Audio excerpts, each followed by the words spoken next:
इस news channel पर जो भी वक्ता ने कहा वो उसकी अपनी राय है जिसमें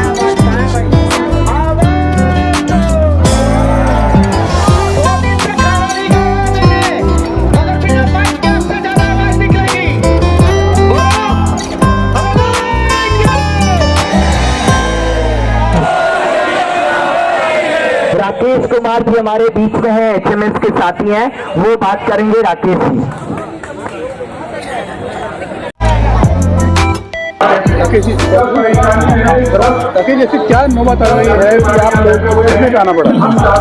देखिए, दिल्ली के झुग्गी झोंपड़ी वालों पर, दिल्ली के रेडी पटरी वालों पर और जो भारतीय जनता पार्टी के सपोर्टर नहीं है, पूरे देश में उन पर आफत है।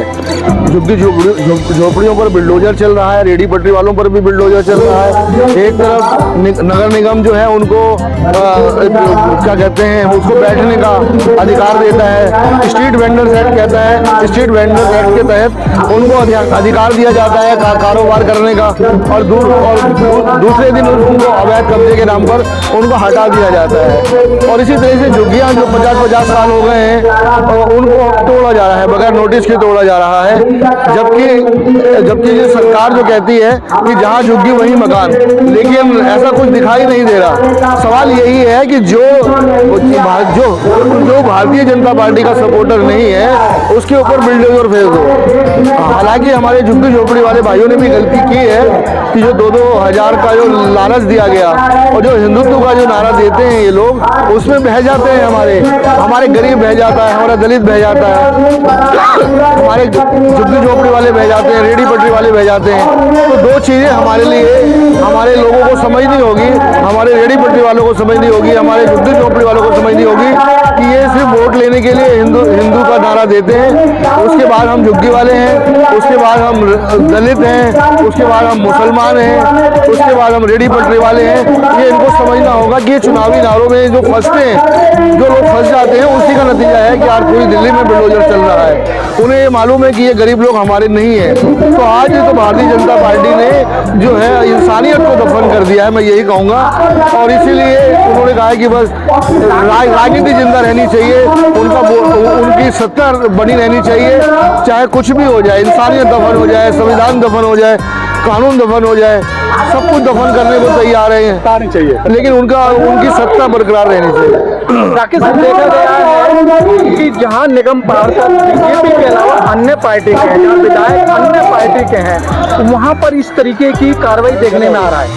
बिल्कुल सही कह रहे हैं। मैं जहाँ पर जो भारतीय जनता पार्टी का सपोर्टर नहीं है, जहाँ आम आदमी पार्टी के सपोर्टर हैं या विधायक है या काउंसलर हैं, वहाँ ज़्यादा ये बिल्डोजर चल रहा है। देखिए, मैं हिंद मजदूर सभा के कार्यकर्ता के तौर पर, वाइस प्रेसिडेंट के तौर पर मैं आज इस कार्यक्रम में शामिल हुआ हूँ और यहाँ मैं किसी पॉलिटिकल पार्टी के बैनर से शामिल नहीं हुआ हूँ। हमारी पॉलिटिकल पार्टी है आम आदमी पार्टी, उसने 29 जून को एक बहुत बड़ा यहाँ पर प्रोटेस्ट किया। प्रोटेस्ट कर रहे हैं, हजारों की संख्या में लोग पहुँच रहे हैं। कल हमने मेरे वार्ड में ही कम से कम 10-12 हज़ार झुग्गी झोपड़ी वाले रहते हैं, हजारों की संख्या में रहते हैं। कल हमने वहाँ पद यात्राएँ की, उनको आश्वासन दिया कि हम आपके साथ हैं, अरविंद जी आपके साथ हैं, तमाम यूनियंस आपके साथ हैं।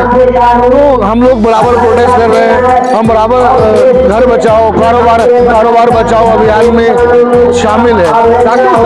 झोपड़ियों का वोट बीजेपी को चाहिए और वोट बड़े पैमाने पे इनको मिला, लेकिन जब उनको अधिकार मांगने का समय आया या जो जहाँ रह रहे थे उन पर बिल्डोजर की कार्रवाई क्यों? आज तो हिंदुओं में बिल्डोजर चल रहा है ना, ये समझना होगा इनको कि ये जब चुनाव में आते हैं तो जय श्री राम करते हैं, अयोध्या की बात करते हैं, राम मंदिर की बात करते हैं, सबको हिंदू कहते हैं कि हिंदू बटोगे तो कटोगे, कहते बटोगे तो कटोगे।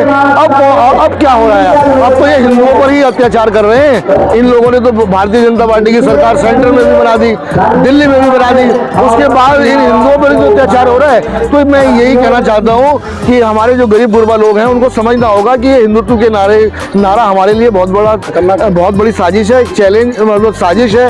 ये मैं तो यही कहूँगा कि ये हमारे लिए एक बहुत बड़ा जो क्या कहेंगे कलंक है। मैं तो यही कहूँगा कि हिंदुत्व के नाम की कोई चीज़ नहीं होती है। सब लोग हिंदुस्तानी हैं, सब लोग संविधानवादी हैं, अम्बेडकरवादी हैं। ये हिंदुत्व का नारा देना अपने आप में संविधान के खिलाफ नारा है, ये संविधान विरोधी नारा है। सब वोट के टाइम पे हिंदू और बाकी दिन तो आप जातियों के नाम से ये सब भारतीय जनता पार्टी कर रही है ना।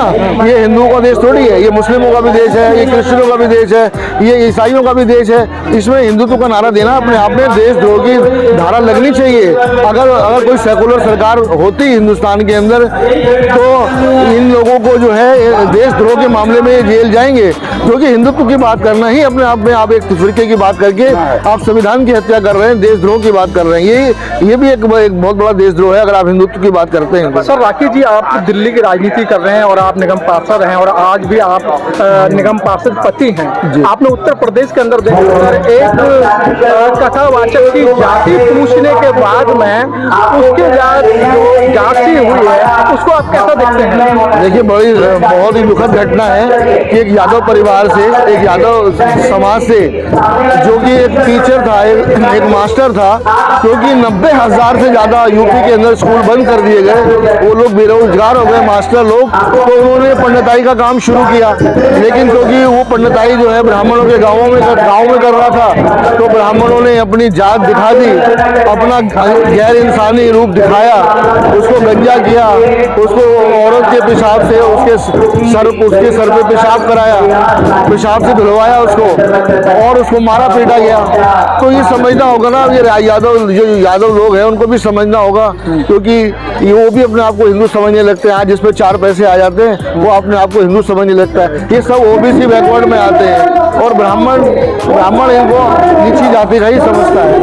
ये इस देश में ब्राह्मणवाद चल रहा है। जो भी इस देश में हिंदुत्व का नाम लेते हैं, लेकिन राज ब्राह्मणवादियों का ही चल रहा है, राज पूंजीपतियों का ही चल रहा है, अडानी अंबानी का चल रहा है, ब्राह्मणवादियों का चल रहा है। और बाबा साहब ने कहा है कि इस देश के 2 बड़े दुश्मन है, पूंजीवाद और ब्राह्मणवाद। जब तक ये दोनों रहेंगे, जब तक हिंदुस्तान के अंदर हिंदुस्तान का भला होने वाला नहीं है, हिंदुस्तान का विकास होने वाला नहीं है। इसीलिए उन्होंने समाजवाद की बात की, इसीलिए उन्होंने बुद्धिज्म की बात की।